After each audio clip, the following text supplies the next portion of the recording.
નમસ્કાર વિદ્યાર્થી બહેનો, ધોરણ 11 અર્થશાસ્ત્ર વિષયમાં આજે આપણે પાઠ નંબર 6 બજારની શરૂઆત કરીએ છીએ, જેમાં લેક્ચર નંબર 1માં આપણે પ્રસ્તાવનાથી વાત કરીએ તો સામાન્ય રીતે જે સ્થળે વસ્તુઓ કે સેવાઓનું ખરીદ વેચાણ થાય છે તેને આપણે બજાર કહીએ છીએ.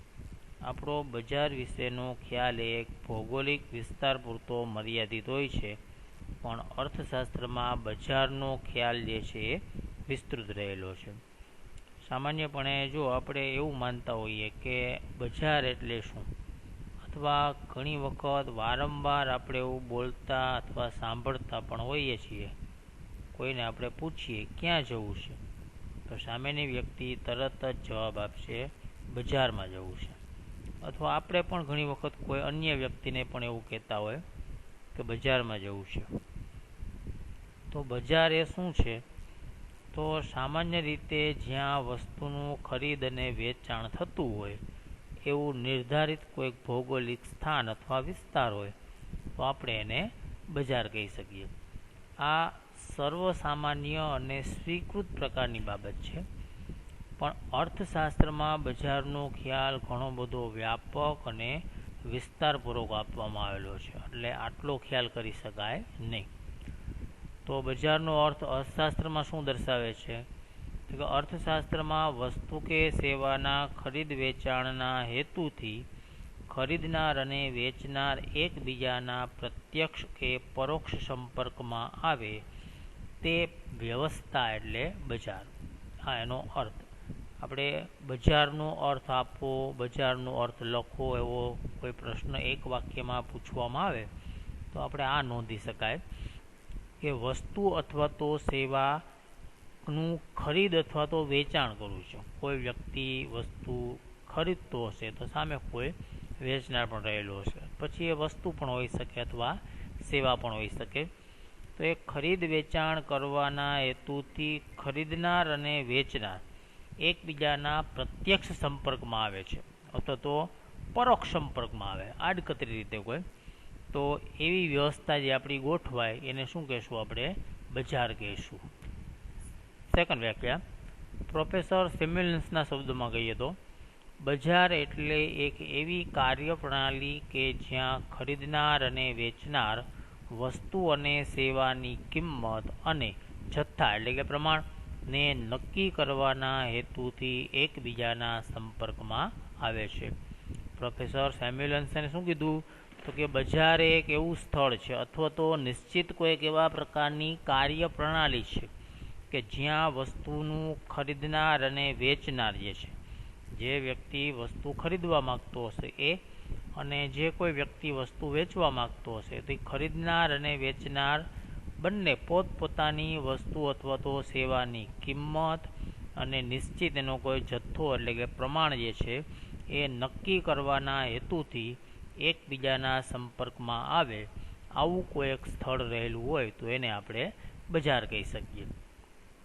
આગળ બજારના ઘટકો અથવા બજારના લક્ષણો એક આ પ્રશ્ન તરીકે યાદ રાખજો. બજારના ઘટકો વર્ણવો અથવા બજારના લક્ષણોની ચર્ચા કરો. તો વાસ્તવમાં બજારના વિશિષ્ટ લક્ષણો ધરાવે છે, પૈકીના અમુક આપણે અગત્યના લક્ષણ અથવા ઘટકો છે એની આપણે ચર્ચા કરીએ. તો નંબર 1 પર રહેલું છે ખરીદનારા અને વેચનારા. કે બજારમાં વસ્તુ કે સેવાના ખરીદનારા અને વેચનારા હોવા ફરજિયાત છે. આ બંને તત્વો અથવા બંને વર્ગનું અસ્તિત્વ હોવું જોઈએ. કોઈ વસ્તુ ખરીદનાર પણ હોવો જોઈએ અને ખરીદનાર ત્યારે જ શક્ય બને જ્યારે સામે કોઈ વસ્તુ વેચનાર પણ રહેલો હોવો જોઈએ. એટલે આ બંને કેવા કીધા? ફરજિયાત. કોનું અસ્તિત્વ અથવા કોણ હોવા જોઈએ? ખરીદનાર અને વેચનાર.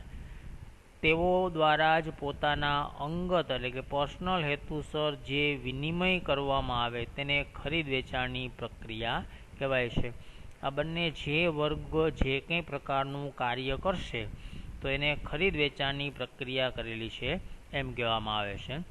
અહીં વેચનાર પોતાનો નફો મહત્તમ કરવાનો ઉદ્દેશ અને ખરીદનારનો વસ્તુમાંથી મળતો સંતોષ એટલે દૃષ્ટિગુણ મહત્તમ કરવાના હેતુથી આ પ્રક્રિયા જન્મ લે છે. આ પ્રક્રિયા આરંભાય છે અથવા તેનો ઉપયોગ થાય છે ક્યાં? તો કે વેચનાર શું કરશે? તો કે બને ત્યાં સુધી પોતાને મહત્તમ વધુને વધુ નફો મળે. ખરીદનાર એવા હેતુથી કાર્ય કરશે, વસ્તુ ખરીદશે કે આ વસ્તુ જે કંઈ આપણે ખરીદીએ છીએ એમાંથી મહત્તમ આપણને સંતોષ એટલે કે તૃષ્ટિગુણ પ્રાપ્ત થાય. આ એ નંબર 2 ની વાત કરીએ તો નંબર 2 પર છે વસ્તુ કે સેવાઓ. તો કે બજારમાં માંગ પામતી અને વેચાણ થતી વસ્તુઓ કે સેવાઓ હોવી જરૂરી છે. અહીંયા જે વસ્તુઓનું બજાર ભરાય છે અથવા જે કંઈ વર્ગ એકઠો થાય છે એ વસ્તુ કોઈને કોઈ પ્રકારની વેચાતી હોય એવા પ્રકારની અથવા નિશ્ચિત એની કોઈ માંગ રહેતી હોય તેવા પ્રકારની વસ્તુઓનું અહીંયા બજાર ધ્યાનમાં લેવામાં આવે છે. બજારમાં ઉત્પાદક કે વેચનાર પોતાનો નફો મહત્તમ કરવાના આશયથી વસ્તુઓ કે સેવાઓના વિભિન્ન પ્રકારો તેમજ સ્વરૂપો બહાર પાડે છે. એટલે કે દરેક વર્ગ, પછી એ ઉત્પાદક હોય, વસ્તુનું વેચાણ કરનાર રહેલો છે, એ પોતાને વધુને વધુ નફો કેમ થાય એવા પ્રયત્નથી અલગ અલગ પ્રકારની વસ્તુ, એના રૂપ, રંગ, કદ, આકાર, વજન, પેકિંગ વગેરેને આધારે વસ્તુમાં વૈવિધ્યતા લાવવા માટે પ્રયત્ન કરશે અને તે વસ્તુઓ અથવા તો સેવાઓ પ્રતિ ખરીદનારને આકર્ષવાનો પ્રયત્ન પણ કરે છે. પછી એનું કોઈ નિશ્ચિત પેકિંગ દર્શાવશે, સરસ મજાની કોઈ સારી છાપ ઊભી કરે, અન્ય કોઈ કાર્ય કરે. આ દરેક પ્રવૃત્તિ નિશ્ચિત કરવામાં આવતી હોય. જ્યારે ખરીદનાર શું કરે છે? તો કે ખરીદનાર વસ્તુઓ કે સેવાઓના ઉપભોગમાંથી પોતાને સંતોષ મહત્તમ કરવા વસ્તુઓ અથવા સેવાઓનું આદર્શ સંયોજન ખરીદે છે. કે પોતે જે વસ્તુની ખરીદી કરે છે તો એવા પ્રકારની વસ્તુની ખરીદી કરશે કે જેથી કરીને એને પોતાને સારામાં સારી રીતના પોતે કાર્ય સંતોષ એમાંથી અનુભવ્યો અથવા તેમાંથી એને તૃષ્ટિગુણ વધુ પ્રમાણમાં પ્રાપ્ત થશે. નંબર 3 પર રહેલું છે સંપર્ક કરવાનો. તો કે બજારમાં વસ્તુ કે સેવાના ખરીદનાર અને વેચનારા એક અથવા તો કોઈ બીજા પ્રકારે એકબીજાના સંપર્કમાં આવે છે. આ સંપર્ક કેવો હોઈ શકે? તો કે પ્રત્યક્ષ કે પરોક્ષ સ્વરૂપનો પણ હોઈ શકે છે. આગળના મુદ્દામાં કીધું આપણે કે આ બંને વર્ગો ખરીદનાર અને વેચનાર હોવા જોઈએ ફરજિયાત સ્વરૂપે. તો આ બંને વર્ગો એકબીજાનો સંપર્ક કઈ રીતના સાધશે? તો એના માટે ઘણા બધા પ્રકારની પ્રયુક્તિઓ, પદ્ધતિઓ પણ રહેલી હશે કે જેના માધ્યમથી એકબીજા પોતે સંપર્કમાં આવે છે. પછી ઘણી વખત એવું બનશે કે પ્રત્યક્ષ સંપર્ક કેળવશે. બંને વ્યક્તિઓ સામસામે હશે, ખરીદનાર અને વેચનાર.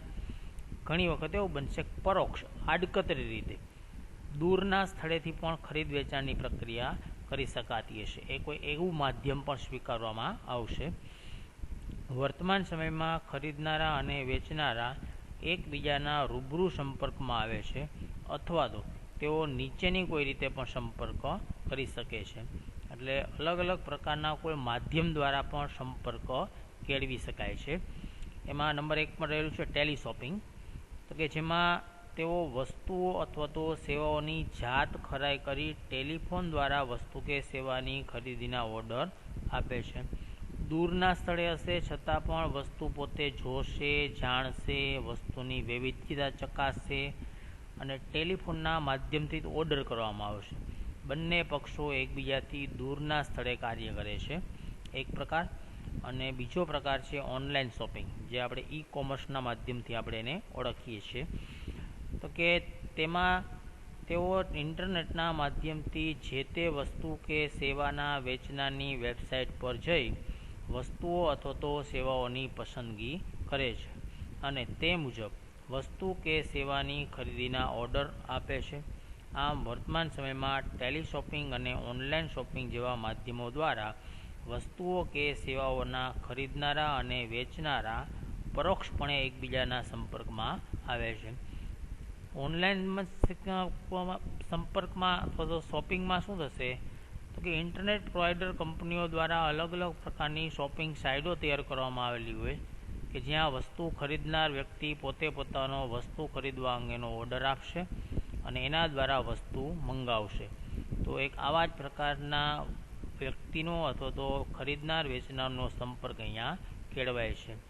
એટલે આ એક પરોક્ષપણું છે કે જેના માધ્યમથી બે પક્ષકારો મળે છે અને એના આધારે વ્યક્તિ સંપર્ક કેળવે છે. તો વિદ્યાર્થી બહેનો, આજના લેક્ચરમાં આપણે આ 3 મુદ્દા સુધીની વાત રાખીએ છીએ. નેક્સ્ટ ટોપિક આગળના લેક્ચરમાં શરૂઆત કરીશું. ત્યાં સુધી ઘરમાં રહો, સતર્ક રહો. Thank you. આભાર.